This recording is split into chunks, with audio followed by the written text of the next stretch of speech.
빅뱅의 바람이 불고 있는데 그것이 마지막으로 남은 정치권과 언론, 정치와 언론이 지금 국민들로부터 체계적으로 외면당하면서 빅뱅에 들어갑니다. 이게 어떤 형태로 해서 정리될지 몰라요. 그 과정에서 복지 논쟁도 있고 여러 가지 정책의 방향이 쓰는데 다음 세대 10년 후에는 우리에게 아마도 법조, 한국의 법조계, 대학이 빅뱅에 들어갈 가능성이 있다.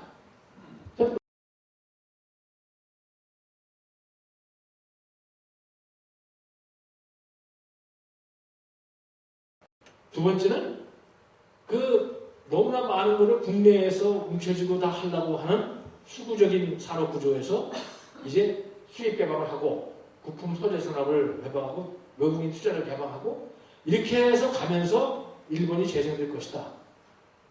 그런데 일본은 아마 그렇게 못 갈 가능성이 상당히 있습니다.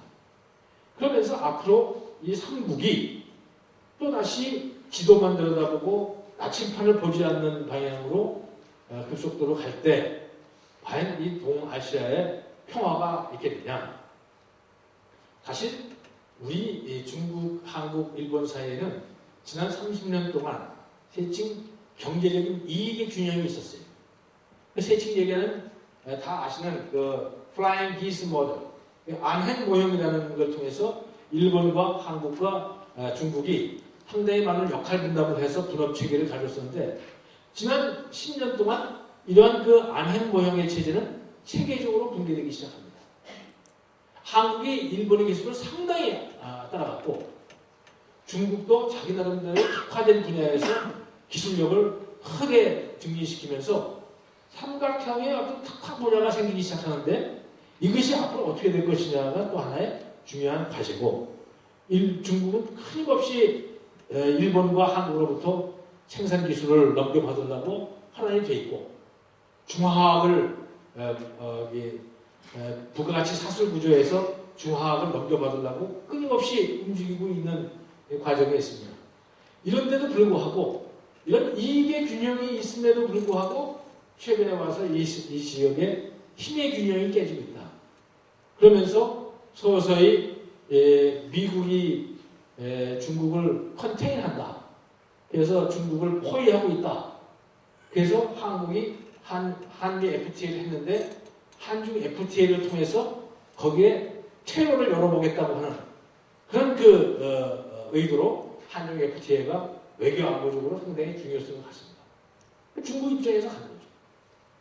이런 것들이 앞으로 얽혀 있는데 앞으로 한중 관계의 결국 핵은 결국 그 미국을 중심으로 한 이 프리 내비게이트 말라카 해협에서 동중국해, 남중국해를 거쳐서 대만 해협을 거쳐서 동해 서해로 연결되는 이 지난 수십 년 동안에 유지되는 자유항로를 과연 누가 확보할 거냐?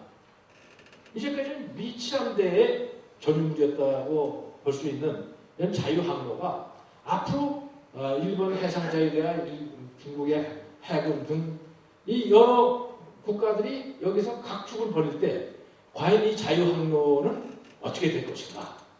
이런 면에서 또 한 번 굉장히 중요한 관전 포인트가 되지 않을까 생각합니다.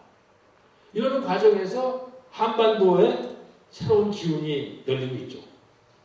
한반도에 보면은 탈진 상태에 있는 북한 경제와 이 북한 주민들의 생활이 기초 여건이고 이거를 과연 그 30세에 먹은 그 3세가 어떻게 매니지할 수 있을지 현재는 불평 불만을 매니지하는 단계지만 이것이 분노 매니지먼트로 갔을 때 과연 북한의 체제는 이거를 정리해 줄 능력이 있을까? 이것이 또 하나 굉장히 중요한 다음 10년의 관전 포인트죠.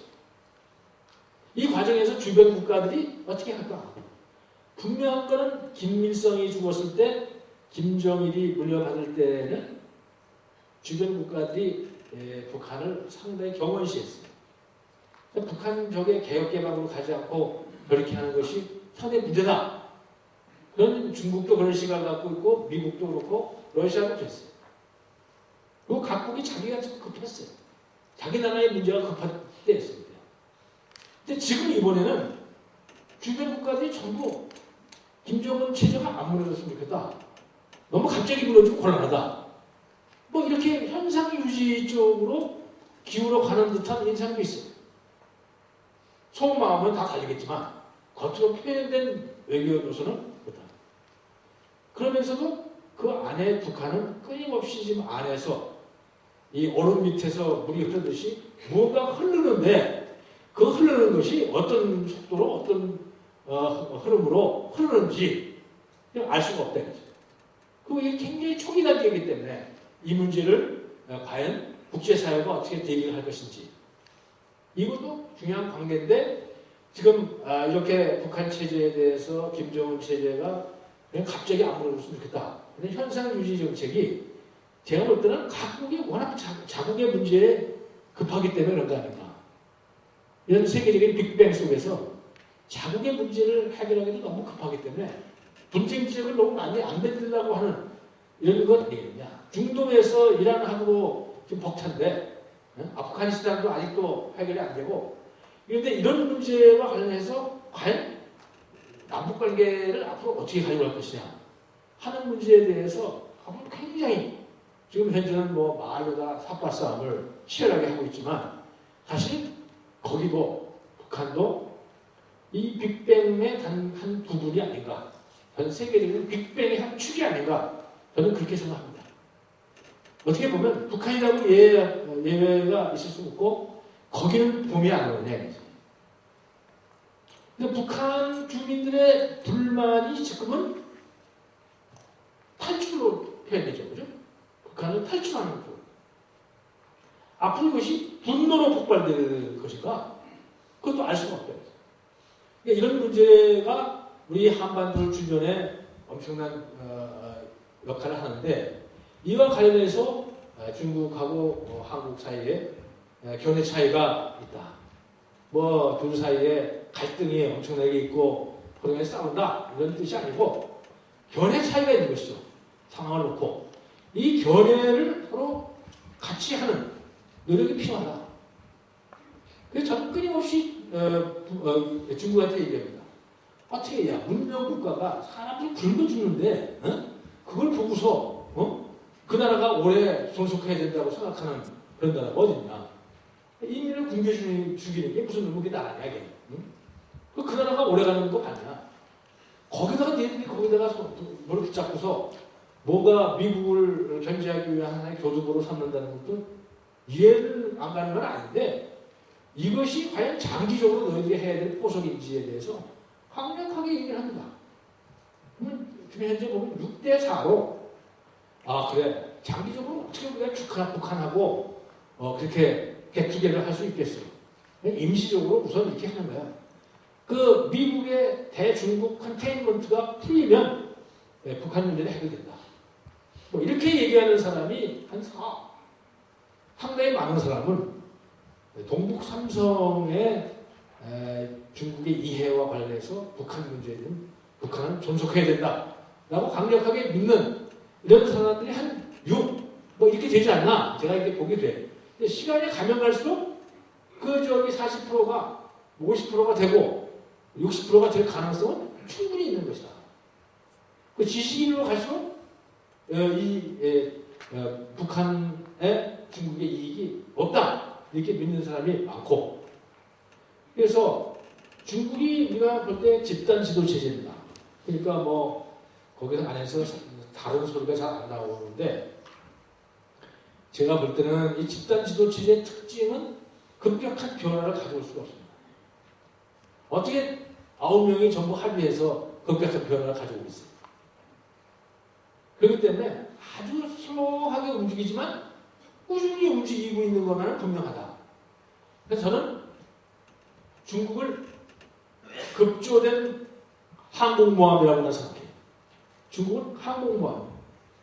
천천히 움직여서 어느 방향으로 갈 거예요. 한국은 신형 이지주 함수면 되는 것 같아요. 조그맣지만 거기에 아주 모든 것이 다 장착이 돼가지고 빠르게 움직인다. 이 둘 사이에 엄청난 차이가 있다. 제가 이제 이 책으로 잠깐 돌아가면, 제가 그래서 이제 이 책을 쓰려고 하는데, 뭐 사람마다 얘기가 다 다르고, 또 뭐, 이 중국이 가지고 있는 견해를 뭐, 평균을 내서 이렇게 산술 평균을 내서 할 수도 없는 것이고, 그렇게 하는 중에 제가 한 6개월 걸려서 한국이 중국에 대한 기본 의문 해서 105개 항목을 정리했어요. 이 105개 항목을 정리하는데 한 6개월이 걸린 거죠. 그죠? 그리고 그 이후에 뭐 다행히 제가 한국 정부에서 옛날에 전환기 관리를 했던 것 때문에 뭐 사람들을 만나기가 아주 쉽고, 그러다 보니까 만나면 이 105개 항목을 계속 지속적으로 묻는 거죠. 녹음도 하고, 뭐 녹음을 못하게 하는 사람은 뭐 말로 해서 메모하고, 이 105개 항목에다가 다 집어넣는 거죠. 갖다 안 친다고 그러죠. 안 친 거죠. 근데 이제 나중에 다 정리해서 보니까 뭐 구멍이 많죠. 그래서 이제 2010년에 가을 학기에 여기 2달 동안 와서 한 학기 강의를 하면서 2달 동안 취임을 했어요. 우리 가족하고 같이 와서. 그때 우리가 북경대,清华대, 인민대의 한국인 박사생, 박사 후보생들을 전부 와서 프로젝트를 했어요. 그래서 지난 10년 동안 중국에서 한국에 대한 각종 논문, 또 책자, 언론 보도, 그리고 인터넷 댓글을 전수조사를 했습니다. 전수조사를 해서 그걸 갖다가 한국말로 번역을 해서 그 105개 항목에다가 다 갖다가 지금 다시 안 친 거죠, 이게?